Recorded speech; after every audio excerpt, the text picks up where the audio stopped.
Pensá en la última vez que alguien cercano tuvo un problema serio. Un fracaso, una enfermedad, una pérdida de trabajo, una ruptura. Pensá en cómo respondiste, en lo que dijiste, y después pensá en lo que pensaste pero no dijiste. Porque hay una diferencia entre las dos. Una diferencia que la mayoría de las personas no se permite examinar demasiado de cerca. La crueldad obvia, la que se ve, la que se nombra, no es el problema. Si alguien golpea a otro, si alguien insulta, si alguien humilla en público, eso se identifica, se condena, tiene nombre. El problema es la otra crueldad, la que se ejerce en el tono de voz, en la indiferencia estratégica, en el consejo que suena a ayuda, pero que en realidad culpa, en el distanciamiento sutil de quien dejó de ser útil, en la impaciencia con el que no se recupera tan rápido como esperábamos. Esa crueldad no se llama crueldad, se llama ser realista, cansarse, poner límites, no poder con todo, tener la propia vida. Y parte de eso es legítimo. Nadie tiene obligación de destruirse por los problemas ajenos. Pero hay algo más que eso, algo que viene de más lejos, algo que no tiene que ver con la fatiga ni con los límites personales, sino con un mecanismo mucho más antiguo.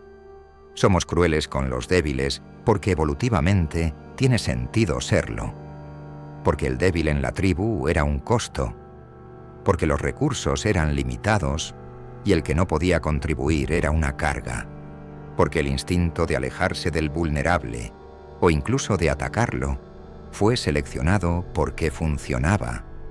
No es bonito, pero es lo que hay, y la primera crueldad que vale examinar es la de pretender que no existe. Y hay algo más que hacemos que tampoco nombramos suficientemente. Cuando alguien cae, no solo nos alejamos, a veces disfrutamos de una manera que nos incomoda admitir, no un placer explícito ni consciente, pero una pequeña satisfacción que opera bajo el radar, el alivio de que no fuiste vos, la confirmación de que tus elecciones fueron mejores, la sensación de que el orden natural de las cosas siguió su curso y puso a cada uno en su lugar. Schadenfreude, que vimos en el capítulo sobre envidia, opera también acá, pero de una manera diferente. No es solo alegría ante el fracaso del que envidiabas. Es una reconfirmación de tu posición cuando el otro cae. Una tranquilidad que no pediste y que sin embargo llegó.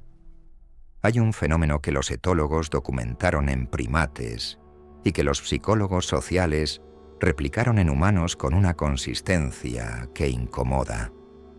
Se llama por distintos nombres, pero la idea central es siempre la misma. Los individuos de bajo estatus en un grupo son tratados peor que los de alto estatus, y eso no se limita a la competencia directa por recursos. Se extiende a la empatía, a la cooperación, a la atención básica. En grupos de chimpancés, el individuo que pierde rango es frecuentemente atacado por otros miembros del grupo que antes no lo atacaban. No porque haya hecho algo diferente, porque ya no tiene la posición que lo hacía peligroso o valioso como aliado. El cambio de posición activa un cambio en el trato que es casi automático. En humanos el mecanismo es el mismo, pero más sofisticado y mucho mejor disfrazado. Los estudios de psicología social muestran que las personas con rasgos asociados a baja competencia, incapacidad percibida, baja autoestima visible, dependencia excesiva, activan en los observadores respuestas que incluyen no solo menos empatía, sino activamente más desprecio y menos disposición a ayudar. Eso parece paradójico. El que más necesita ayuda es el que menos la recibe. Pero tiene una lógica evolutiva clara. En un entorno de escasez de recursos, ayudar al que probablemente no va a recuperarse tiene un costo sin retorno. La empatía, como cualquier recurso, fue seleccionada evolutivamente para ser dirigida hacia donde produce resultados. Gastar empatía y recursos en el que va a seguir siendo débil es, desde esa lógica brutal, un mal negocio. Eso no significa que los humanos no puedan desarrollar empatía genuina, compasión sostenida, cuidado que no espera retorno. Pueden, pero esa capacidad corre contra la corriente del sistema predeterminado. Requiere esfuerzo consciente. Requiere trabajar activamente contra el impulso. Y la mayoría de las personas, la mayor parte del tiempo, no hace ese trabajo. No porque sean malas personas, porque el sistema por defecto es el que describí. La psicóloga Susan Fiske documentó en sus estudios sobre contenido del estereotipo algo que llamó el modelo STM, que mapea los grupos sociales en 2 dimensiones: calidez y competencia. Los grupos percibidos como de baja competencia y baja calidez, básicamente los que la sociedad ve como inútiles y amenazantes, reciben la respuesta más hostil. Pero incluso los grupos percibidos como de baja competencia pero alta calidez, los viejos, los enfermos crónicos, las personas con discapacidad, reciben una respuesta que Fiske llama condescendiente. No hostilidad abierta, pero tampoco respeto. Un tipo de cuidado que infantiliza y excluye de la participación real. Esa condescendencia también es crueldad, no la que golpea, la que baja el tono de voz y hace que el otro sienta que necesita ser manejado. Nietzsche vio esto desde otro ángulo y con otras conclusiones, pero vio la misma dinámica. En su crítica de la moral de los esclavos, identificó que el desprecio por la debilidad no es solo un instinto bruto, es también una construcción cultural que las sociedades hacen para justificar su trato hacia los que quedan fuera. La voluntad de poder, ese concepto que tanto se malinterpreta, no era para Nietzsche una justificación del abuso, sino una descripción de la dinámica fundamental de la vida. Y parte de esa descripción incluía que los fuertes tienden a ejercer su fuerza y que los débiles son frecuentemente los que pagan el costo. No lo aprobaba sin matices, lo describía, y la descripción es lo que importa acá. Porque si no ves el mecanismo, no podés hacer nada con él, y hay un dato adicional que vale agregar acá.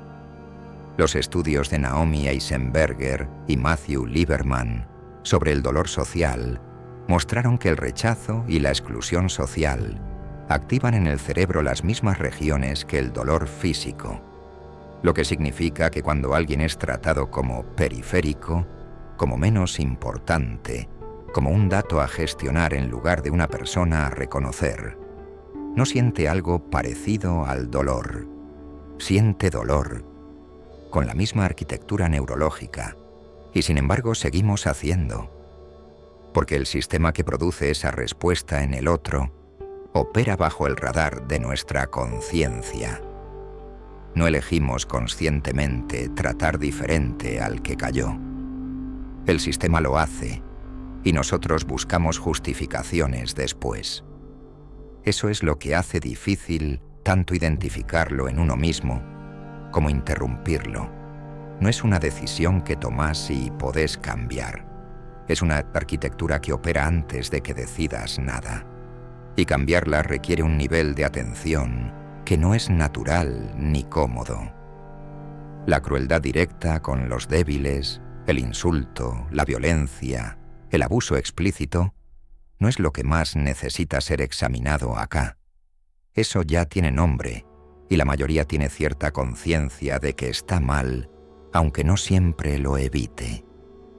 Lo que necesita más examen son las formas cotidianas, invisibles, socialmente aceptables de crueldad con los vulnerables.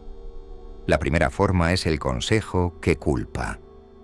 Cuando alguien que está mal te cuenta su situación, hay un patrón de respuesta muy común que se disfraza de ayuda pero que en realidad pone la responsabilidad del problema en el que ya está sufriendo. Debiste haber visto las señales. Si hubieras actuado antes, yo en tu lugar no habría... Eso no es ayuda. Es distancia emocional disfrazada de sabiduría. Es una manera de separarse del problema del otro diciéndole, implícitamente, que el problema es culpa suya y que vos sos suficientemente inteligente como para no estar en esa situación. La segunda forma es la impaciencia con los tiempos de recuperación ajenos. Las personas que sufren una pérdida, un fracaso, una enfermedad grave, tienen tiempos de recuperación que no se ajustan a los calendarios de comodidad de quienes las rodean. La familia, los amigos, la sociedad en general tienen una ventana de tolerancia al dolor ajeno que se cierra rápido, después de un tiempo determinado que varía culturalmente, pero que siempre existe. El que todavía está mal empieza a ser percibido como alguien que elige quedarse mal o que está abusando de la atención. La tercera forma es el distanciamiento silencioso. Cuando alguien cercano entra en un periodo de vulnerabilidad prolongada, la gente desaparece. No siempre dramáticamente, silenciosamente. Las llamadas se espacian, los planes se cancelan, la presencia se vuelve esporádica, y el que ya está mal se queda más solo exactamente cuando más necesita compañía. Ese distanciamiento rara vez se identifica como crueldad. Se identifica como tener la propia vida, como no poder con todo, como poner límites saludables. Y parte de eso es verdad. Pero parte de eso también es el instinto del que describimos antes, el alejarse del débil porque el débil ya no es un recurso que compensa el costo. La cuarta forma es la más sutil y posiblemente la más dañina. Es el cambio en la manera de relacionarse con el que cayó. El trato diferente que no se declara pero que el otro percibe. La falta de respeto implícita que viene de que su opinión ya no importa de la misma manera, de que sus proyectos no se toman tan en serio, de que su presencia en la conversación se volvió incómoda en lugar de bienvenida. Y hay una quinta forma que merece su propio espacio, porque es especialmente perversa. Es la ayuda que cobra, no en dinero, en dependencia, en deuda emocional, en superioridad relacional. El que ayuda al vulnerable de esta manera no está reduciendo la distancia entre los dos, está usándola, está convirtiendo la debilidad del otro en una manera de sentirse necesario, poderoso, generoso desde la cima. El vulnerable queda en deuda y el que ayuda refuerza su posición de fuerza. Eso tampoco es compasión. Es una transacción donde uno tiene el poder y el otro paga con humillación o con gratitud performativa para seguir recibiendo el apoyo que necesita. Sartre hablaría acá de la mirada, ese mecanismo por el cual el otro nos define con su forma de mirarnos. Cuando la persona que era reconocida como capaz e inteligente empieza a ser mirada como frágil e incompetente, esa mirada hace algo. No solo duele, contribuye a construir la identidad que describe. El que es tratado como incapaz empieza a actuar como incapaz porque el entorno deja de ofrecerle los contextos en que podría actuar de otra manera. La crueldad con los débiles no solo los hace sufrir, los vuelve más débiles, y eso justifica retroactivamente el trato, en un ciclo que se sostiene solo. Hay una razón específica por la que la crueldad con los débiles es tan difícil de admitir. Y no es solo hipocresía, es más estructural que eso. La narrativa que la mayoría de las personas tiene sobre sí mismas incluye que son buenas personas, que ayudan cuando pueden, que no son crueles. Esa narrativa es importante, es parte de la identidad, y admitir que ejerces crueldad, aunque sea en las formas sutiles que describí, amenaza esa narrativa. Entonces la mente hace lo que siempre hace cuando un dato amenaza la narrativa central. Lo procesa de manera diferente, le asigna otras causas, lo justifica. El que se alejó del amigo que lleva un año deprimido, no se dice a sí mismo que ya no le tiene paciencia. Se dice que el amigo necesita espacio, que no quiere ser una carga, que el amigo tiene que resolver esto por su cuenta, que él tampoco está bien y no puede dar lo que no tiene. El que respondió con dureza al colega que cometió un error grave, no se dice que le molestó que otro mostrara vulnerabilidad, porque eso le recuerda su propia vulnerabilidad potencial. Se dice que el colega tenía que aprender, que la dureza a veces es necesaria, que la amabilidad excesiva no ayuda. El que trata diferente a quien perdió el trabajo, no se dice que inconscientemente lo considera un perdedor de quien conviene distanciarse. Se dice que no sabe de qué hablarle, que es incómodo, que cuando lo vea en mejor momento será diferente. Todas esas narrativas tienen algún elemento de verdad. Eso es lo que las hace funcionar. La justificación efectiva siempre tiene algún anclaje en algo real, pero ese elemento de verdad no agota la explicación, solo la hace más presentable. Y hay algo más que vale señalar sobre el mecanismo de justificación. Cuando la mente construye estas narrativas para proteger la imagen de sí misma, no solo está mintiendo, está creando un sistema de creencias que después opera de manera autónoma. Si te convenciste de que tu distanciamiento fue por el bien del otro, la próxima vez que ocurra algo similar, vas a repetir el mismo patrón con la misma justificación, más automáticamente, con menos disonancia. El autoengaño se vuelve hábito, y el hábito se vuelve carácter. Eso es lo que más preocupaba a los estoicos del mal ejercicio del juicio. No el acto individual, el patrón que el acto instala. Cada vez que te contás una historia que te pone en mejor lugar de lo que realmente estás, cada vez que procesas tu crueldad como razonabilidad, estás entrenando una mente que necesita menos para justificarse la próxima vez. Jung habló de la sombra como esa parte de la psique que no reconocemos como propia porque no se ajusta a la imagen que tenemos de nosotros mismos. La crueldad con los débiles vive en la sombra para la mayoría de las personas. No porque no exista, sino porque admitirla requeriría revisar la narrativa de ser una buena persona. Y la sombra no integrada no desaparece, opera. Lo que no reconoces como tuyo, no lo manejas.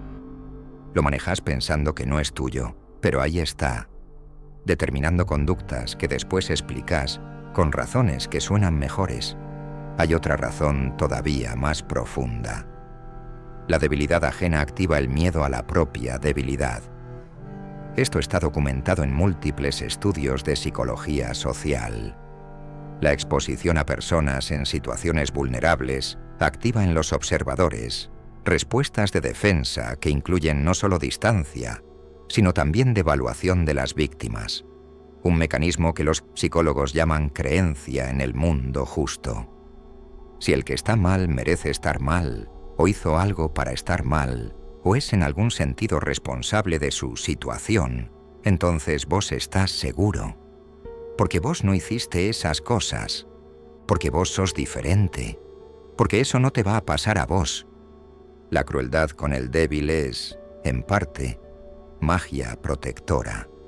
Una manera de establecer distancia simbólica entre el otro y vos. De decirte, yo no soy eso. Y para mantenerte convencido de eso, tenés que asegurarte de que el otro siga siendo claramente diferente a vos. Que siga siendo el débil, el fracasado, el que no pudo. Si lo ayudas a levantarse, la distancia se achica. Y eso es incómodo. La compasión tiene mala prensa en ciertos círculos filosóficos. Nietzsche la atacó directamente. Schopenhauer la idealizó de una manera que tampoco resistió bien el tiempo. Vale examinar qué dijeron realmente, porque suele tergiversarse bastante. Nietzsche no atacó la compasión porque considerara la crueldad una virtud. La atacó porque veía en la compasión romántica de su época un mecanismo de autoengaño que en realidad servía al ego del que compadece, no al que la recibe. El que da lástima desde arriba no eleva al otro, lo fija en su posición de objeto de lástima, y al hacerlo, satisface su propia necesidad de sentirse superior y generoso, sin cambiar nada real en la situación del otro. Esa crítica sigue siendo relevante. La compasión condescendiente, la que infantiliza, la que se da desde la distancia segura del que se siente mejor, no es la alternativa a la crueldad. Es una versión de la misma estructura de poder disfrazada de virtud. Schopenhauer, en el otro extremo, veía la compasión auténtica como la única base posible de la ética. El reconocimiento de que el sufrimiento del otro es tan real como el propio. La suspensión del velo de malla que nos hace ver al otro como separado y distinto. En esa lectura, la crueldad con los débiles es simplemente una forma de ilusión. No ves al otro como real. Lo ves como objeto, como dato, como elemento del paisaje. El budismo dice algo similar y más antiguo. El sufrimiento viene del apego al yo como entidad separada. La compasión surge naturalmente cuando esa ilusión se afloja. No como sentimiento forzado, como reconocimiento. Los estoicos, más pragmáticos, separaban claramente entre lo que depende de nosotros y lo que no. El sufrimiento ajeno no depende de nosotros, pero nuestra respuesta al sufrimiento ajeno sí. Y desde esa posición, la crueldad con los débiles era simplemente una mala respuesta a algo que no podemos controlar. Una respuesta que además afectaba negativamente al que la ejercía. Porque la injusticia, decían, daña al que la comete tanto como al que la recibe. Marco Aurelio escribió sobre esto con una claridad que no envejeció. La pregunta no es si la persona que sufre merece tu empatía. La pregunta es, ¿qué tipo de persona querés ser? Y la persona que ejerce crueldad con los que están abajo, decía Marco Aurelio, no es un problema del que está abajo, es un problema de quien ejerce la crueldad. Porque la crueldad también te forma. Cada vez que le quitas humanidad al otro, te la quitas a vos. Eso no es poesía. Es una descripción del mecanismo por el cual las personas que tratan sistemáticamente mal a los vulnerables van desarrollando una capacidad reducida de empatía que después opera en contextos que no eligieron y que no controlan. Frankl, que sobrevivió los campos de concentración y construyó una teoría completa sobre el sentido desde ese abismo, describió que lo que diferenciaba a las personas que mantenían su humanidad en condiciones extremas de las que la perdían no era la situación, era el tipo de elecciones que hacían en los márgenes, en los pequeños actos cotidianos donde todavía existía algún margen de elección. Las que seguían eligiendo la compasión en lo pequeño mantenían algo. Las que elegían el pragmatismo brutal de cada situación, aunque fuera comprensible, fueron perdiendo algo que no siempre volvió. No estamos hablando de campos de concentración en tu vida cotidiana, pero el principio opera a escalas mucho más modestas. Cada vez que elegís la indiferencia cuando podrías haber elegido la presencia, cada vez que elegís el juicio cuando podrías haber elegido la pregunta, cada vez que elegís el distanciamiento cuando podrías haber elegido la incomodidad de quedarte, estás eligiendo quién ser. Y esas elecciones se acumulan. No vengo a decirte que tenés que ser bondadoso con todo el mundo, todo el tiempo. No vengo a decirte que los límites son crueldad o que tenés que destruirte ayudando a otros. Eso sería autoayuda barata, y ya acordamos que no hacemos eso acá. Lo que sí vale hacer es algo más modesto y más difícil. Empezar a ver el mecanismo cuando opera.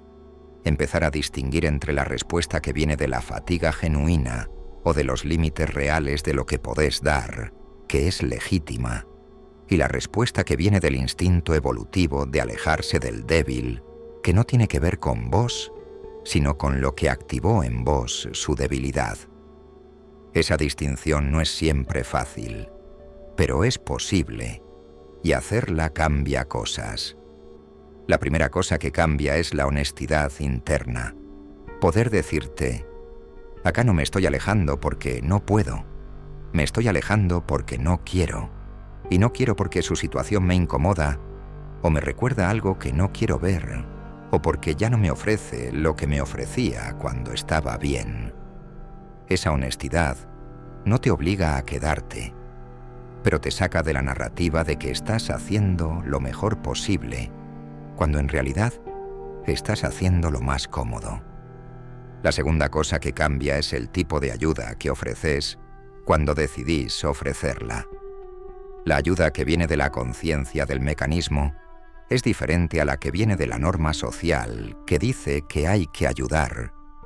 La primera puede ser menos glamorosa, más limitada, más honesta sobre lo que podés dar, pero no añade encima del sufrimiento del otro la carga adicional de sentirse un caso, de sentirse juzgado, de sentir que tenés que mejorar rápido para no seguir siendo una incomodidad.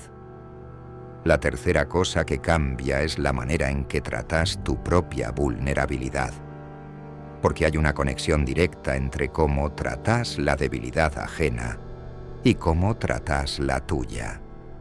Los que son más crueles con los vulnerables externos suelen ser los más crueles con sus propias fragilidades.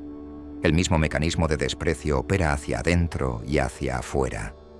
Y si podés ser un poco más honesto sobre el mecanismo que opera con otros, también podés ser un poco menos despiadado cuando vos sos el que está abajo. Y en algún momento vas a ser el que está abajo. Si no lo fuiste ya, va a llegar. La fragilidad no es una anomalía, es parte del recorrido. La enfermedad, el fracaso, la pérdida, el momento en que los recursos no alcanzan, el momento en que el sistema de soporte falla. Todo eso llega, y cuando llegue, vas a querer que la gente que te rodea haya tenido acceso a esta conversación. No para que te traten bien porque te lo mereces, para que te traten bien porque eligieron ver el mecanismo y no dejarse llevar por él. Eso es todo lo que hay. No hay garantías, no hay fórmulas. Hay conciencia del mecanismo y la decisión repetida, momento a momento, de si le seguís la corriente o no. No es fácil. Lo que es fácil es lo que ya haces sin pensarlo. Y hay una última cosa que vale decir. El hecho de que el mecanismo sea evolutivo, de que tenga raíces biológicas, de que opere de manera automática y por debajo de la conciencia, no lo hace inevitable. Eso es uno de los errores más frecuentes cuando se introduce la psicología evolutiva en estas conversaciones. La gente escucha que algo tiene raíces evolutivas y concluye que entonces no puede cambiarse, que es la naturaleza y punto. Pero los humanos hacemos todo el tiempo cosas que van contra la naturaleza en ese sentido. Comemos cuando no tenemos hambre y dejamos de comer cuando todavía la tenemos. Usamos anticonceptivos. Adoptamos hijos que no son genéticamente nuestros y los amamos igual. Corremos maratones que no tienen ninguna función de supervivencia. Hacemos filosofía, arte, matemáticas, cosas que ningún sistema de selección natural pidió directamente. La biología define el punto de partida y el esfuerzo que requiere ir en otra dirección, pero no define el destino. La crueldad con los débiles es el punto de partida por defecto. La compasión sostenida, la que no infantiliza, la que no cobra con deuda emocional, la que aguanta la incomodidad sin necesitar retorno rápido, esa requiere trabajo. Requiere conciencia del mecanismo. Requiere decisiones repetidas que van contra la corriente. Eso no la hace imposible, la hace costosa. Y saber que es costosa es más honesto y más útil que pretender que es fácil o que debería ser natural o que quien no lo hace simplemente es una mala persona. Sos una persona con el mismo hardware que todos. Lo que haces con ese hardware es lo único que define algo sobre quién sos realmente.